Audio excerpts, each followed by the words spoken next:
We're going to get started. Welcome, everyone. Today is the beginning of our pain patterns and stretching, a Qigong approach.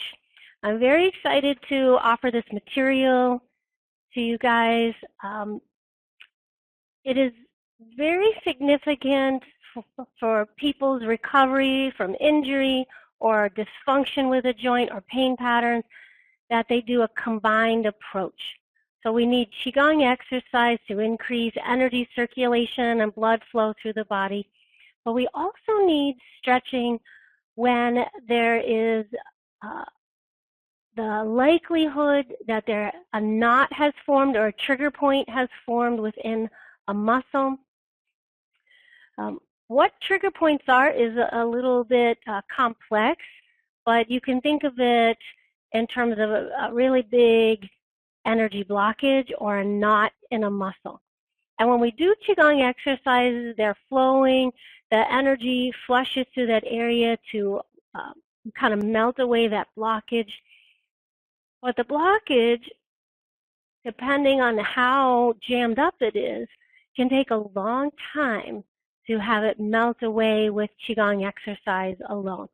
What we need is to directly affect the tissue in there to get some blood flow in there. So for instance, if there's a really intense blockage or a knot or a trigger point in the muscle, in the center of the muscle, so to speak, there's a muscle around it. When you do Qigong, a lot of that Qi will flow around the blockage and slowly melt it till it's gone. But by adding some stretches in, we get those muscle fibers and that trigger point to start opening up. It really speeds up the healing process. How do you know when you need to add stretches in? You need to add stretching in whenever there is pain or dysfunction in muscles or joints. Pain or dysfunction, you should add some stretches in. And some of the pain and discomfort can feel like it's in internal organs. When we talk about the piriformis muscle, for instance, or the abdominal muscle, it can feel like the pain is actually in the pelvis area. And you think, well, how can I stretch that? There are specific stretches that help with pain that can be within the organs inside the body. And we'll talk about those specifically when we get there. So a combined approach is very important to speed up the process of eliminating pain and improving functionality with body movement, with joint movement. Qigong exercise by itself is too slow, and people need that extra bit of focusing on getting that blood flow into the muscles. Hi, Darren, glad you made it. Getting that blood flow into the muscles themselves. Okay, so we're going to work our way through this immense manual, and the information is far too much to have it instantly go in your head, so really try to make the manual useful for yourself by putting notes right in it and learning where stuff is. I want to point out some useful things within the manual, okay? If I'm going to do a little screen share if my tech is working. Screen share. Okay, start sharing. Okay, so on page 6 in your manual, I have put little thumbnail sketches of the pain patterns for the different muscle groups. So we're going to be learning about the quadratus lumborum, or the QL for short. We're going to learn about that today. But here on page 8 is a little thumbnail sketch of it. So if you say, oh, somebody's got pain in a certain area, you can browse visually through these 2 pages of thumbnail sketches. I have them divided up for lower body pain. And if you look, for instance, here, the adductor, page 23, you can see that pain is inside the pelvis.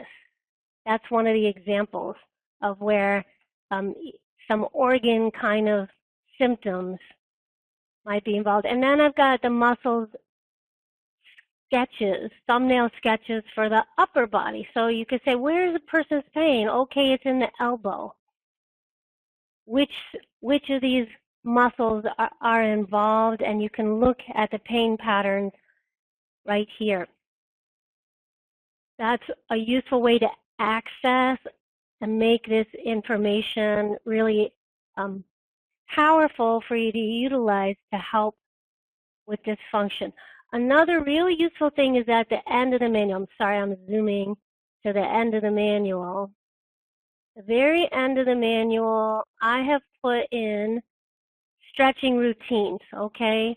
So this is on page 60. On page 60, suggested stretching routines. And what do I mean by this? So if somebody had head pain, you should do stretches for the upper trapezius on page 42 and the SEM on page 46. So this is another extremely useful page for you to be aware of when trying to decide which stretches should a person do. Any of these could be involved, okay? Any of these could be involved. So if we look here, number 11, low back or butt pain, QL is listed. We're going to talk about that today. Glute max is listed. Piriformis, we're going to talk about the glute max. I don't know if we'll get to piriformis today. These other ones we'll get to as the course goes along. So this page 60 is a very useful page for you to be aware of. And then if your brain starts remembering what the muscles do, I put a final page, page 61, the muscles listed alphabetically. So you say, what the heck did that glute maximus do? You can alphabetically look it up and then go to the page. Why did I go through this extra step? I'm going to pause the sharing. Because this info is immense. It's immense. It's going to take you a long time to absorb it and utilize it, and it would really be helpful for you in the long run if you just remember you can look it up through thumbnail sketches, through pictures, and say, oh, it hurts here, look through the pictures. Or you can look at that page at the end of the manual and say, what should I do for elbow pain? And it could be any of those stretches involved. Just like with Qigong exercises, typically with Qigong exercises to help with dysfunction, you need several Qigong exercises that come at it for the combination of organs involved. You will typically need a few stretches, like 3 or 4 stretches to have the combined approach.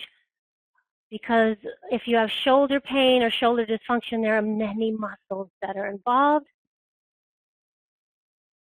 When one muscle gets in trouble, the other ones have to work too hard. Then, like dominoes falling one by one, they get in trouble.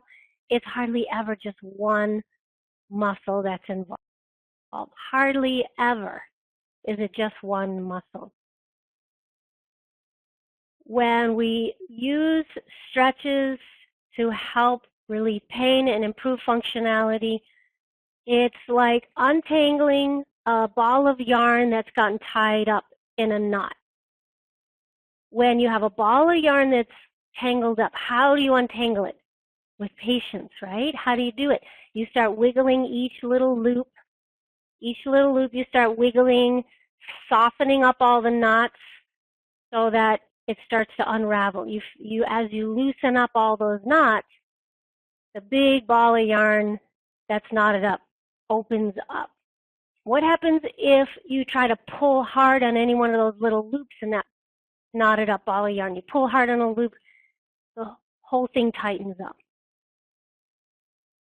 In order to correct dysfunction with an area of the body like a joint or a hip, You have to gently do several stretches, not doing any of them in an extreme way. Doing all of the stretches gently. Because if you really stretch a muscle hard, it's going to tighten other stuff up. This is an important principle. And we're going to go into more detail as we start learning the stretches together. The gentleness of the stretch is of the utmost importance.